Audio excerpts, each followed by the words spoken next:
Goeiemôre madams van my hem. Siddharta is terug met nommer 83 op hierdie lieflike Sondagoggend.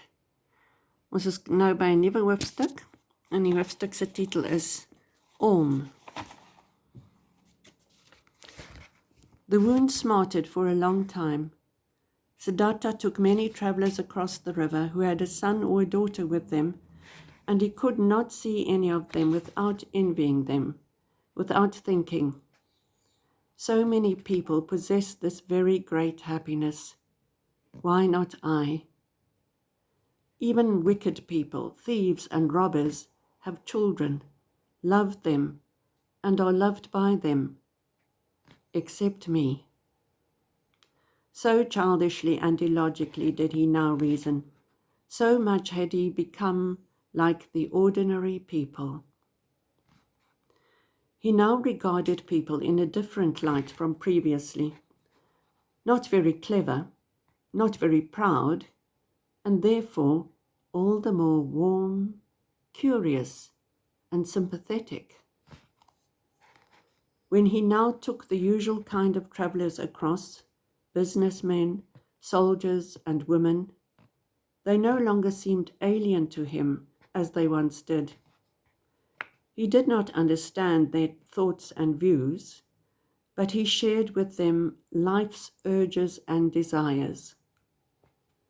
Although he had reached a high stage of self-discipline and bore his last wound well, he now felt as if these ordinary people were his brothers.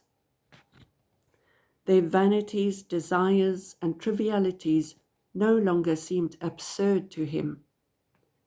They had become understandable, lovable, and even worthy of respect. There was the blind love of a mother for her child, the blind, foolish pride of a fond father for his only son, the blind, eager strivings of a young, vain woman for ornament and the admiration of men. All these little, simple, foolish, but tremendously strong, vital, passionate urges and desires no longer seemed trivial to Siddharta. For their sake, he saw people live and do great things, travel, conduct wars, suffer, and endure immensely. And he loved them for it.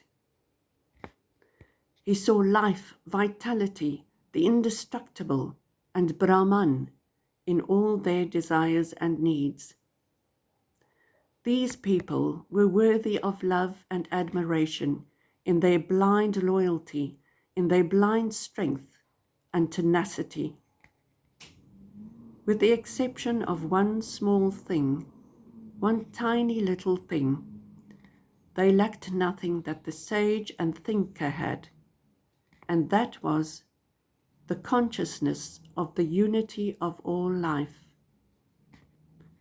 And many a time Siddharta even doubted whether this knowledge, this thought, was indeed of such great value, whether it was not also perhaps the childish self-flattery of thinkers, who were perhaps only thinking children. The men of the world were equal to thinkers in every other respect, and were often superior to them, just as animals in their tenacious, undeviating actions in case of necessity may often seem superior to human beings.